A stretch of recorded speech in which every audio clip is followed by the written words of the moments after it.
You're sitting at your desk. It's April, tax season, and you're staring at a number that should feel good because objectively it is good. Your W-2 says $340,000. Your bonus already hit.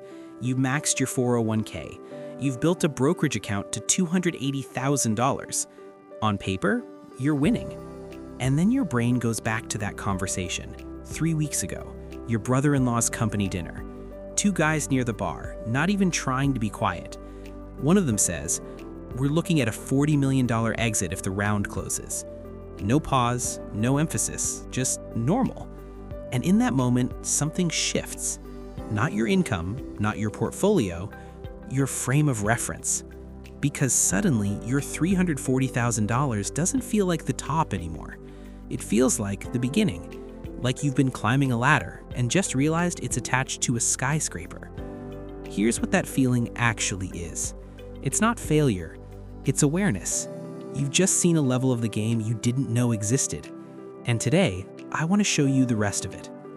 My name is Leo, and I spend way too much time thinking about how wealth actually accumulates and why the financial story most people are told stops exactly where it starts to get interesting. If you're someone who's earning real money, doing the right things, but still feels like there's a whole layer of the financial world operating above you that nobody ever explains, make sure to hit the subscribe button and give this video a thumbs up if this helps you out. Alright, here's the thing. When people say the top 1%, they talk about it like it's a place, like there's a line and once you cross it, you've made it. But that's not how it works. The top 1% isn't a destination, it's a structure. And most people, even inside it, only understand the level they're standing on. So today, we're gonna go level by level. Not just what the money looks like, but how it behaves, how it changes your decisions, your risks, your time, your relationships with people, and with money itself. Because here's what most people don't realize. Wealth doesn't just increase, it transforms. Let's start at the bottom. Level 1, the high earner. I made it, so why doesn't it feel like it?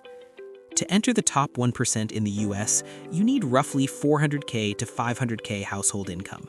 So let's say you're there. Two strong incomes, law, medicine, tech, finance. You're pulling in $480,000 a year. From the outside, this looks like success, and it is. Nice home, private school, luxury cars, international travel. You've checked every box. But here's the part nobody explains clearly. That $480,000 doesn't behave like $480,000. After federal taxes, state taxes, payroll taxes, retirement contributions, you're realistically looking at $270,000 to $300,000 take-home. And then the lifestyle steps in. Mortgage, $6,800 a month. School, $42K a year. Cars and insurance, $3,000 a month. Living and dining, $3,000 to $4,000 a month. Travel, $15,000 to $20,000 a year. Before investing, most of it is already allocated. So yes, you invest $60K to $80K a year. That's good, that compounds. But here's the problem. This is still linear money. You work, you earn. You stop, it slows or stops. And psychologically, this is one of the most confusing levels to be in, because you feel successful, but you can see people above you operating in a completely different game. And the uncomfortable truth is, you didn't escape the system, you just got paid more inside it. That's level 1, a very well-paid version of dependence. Level 2, the accumulator. Money is starting to work, but I'm still carrying the system. Somewhere between $500K and $1.5 million a year, something shifts. You don't just earn anymore, you own pieces of things, a portfolio, equity, rental income, business stakes, and this is where the rules quietly start changing. Here's the key idea. Income pays you once, assets pay you repeatedly. A $1.2 million portfolio earning 7% generates about $84,000 per year. No meetings, no boss, no negotiation, just time doing its job. Leave it alone for 10 years? That becomes $2.3 million, now producing $160K plus annually. That's when something clicks. You stop thinking, what do I make? And start thinking, what does this build?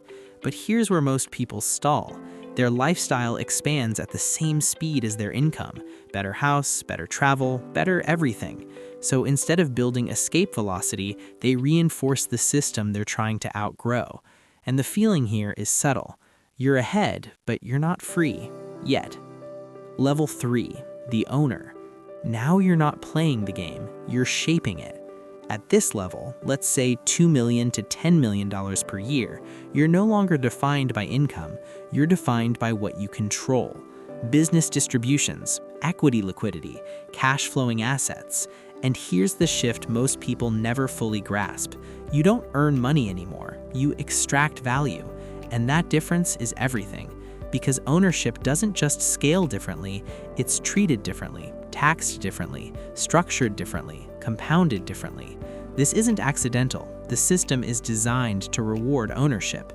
Now the lifestyle, yes, it's bigger, but more importantly, it's more efficient. Time becomes the main currency. Paying more to save time isn't luxury, it's math. But here's the deeper shift. At this level, money stops being the goal. Leverage becomes the goal. One decision, big outcome. That's the new standard. And here's the part nobody talks about. The higher you go, the narrower your world gets. Fewer people relate to your reality. More relationships become complicated. Money solves problems, but it also isolates. Level 4. The capital allocator. Money is no longer the outcome, it's the input. Now we're at 10 million plus per year, top 0.01%. And here, money becomes something else entirely. It's no longer about spending or even investing, it's about deploying capital at scale. Let's say income is $12 million, spending is $2.5 million. Deployment capital, about $9.5 million per year. Add existing wealth, $40 million at 8% goes to 3.2 million growth. That's 12 million plus added per year. At this level, wealth doesn't grow, it accelerates. And your role changes. You don't just own systems, you fund systems. Private equity, venture deals, board seats, direct acquisitions. You're not asking, what should I invest in? You're asking, where should capital move? And here's the subtle shift. Wealth becomes invisible, not because it's gone, because it doesn't need to signal anymore. Access replaces display. Rooms matter more than objects, but there's a trade-off. Now you're managing advisors, structures, obligations, capital flows. The wealth becomes its own system, and you're inside it. Level 5, the billionaire. And why this still isn't the top. A billionaire has $1 billion net worth. Not cash, position, stock, equity, structures. And here's the paradox. The larger the wealth, the less flexible it becomes. Selling too much, you move markets. Exit too fast, you destroy value. So the wealth becomes powerful but constrained. And at this level, something fundamental changes. Money stops being personal. It becomes institutional.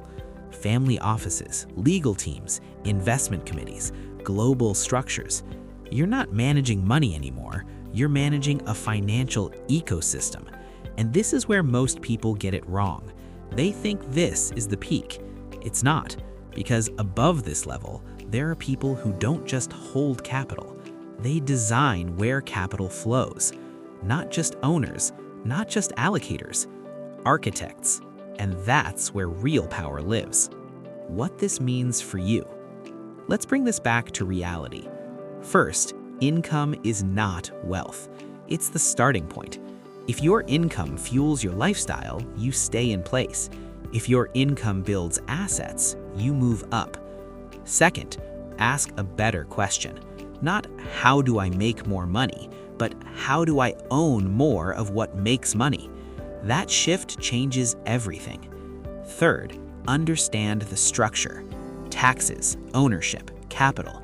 You don't need loopholes, but you do need awareness, because the system rewards people who understand it.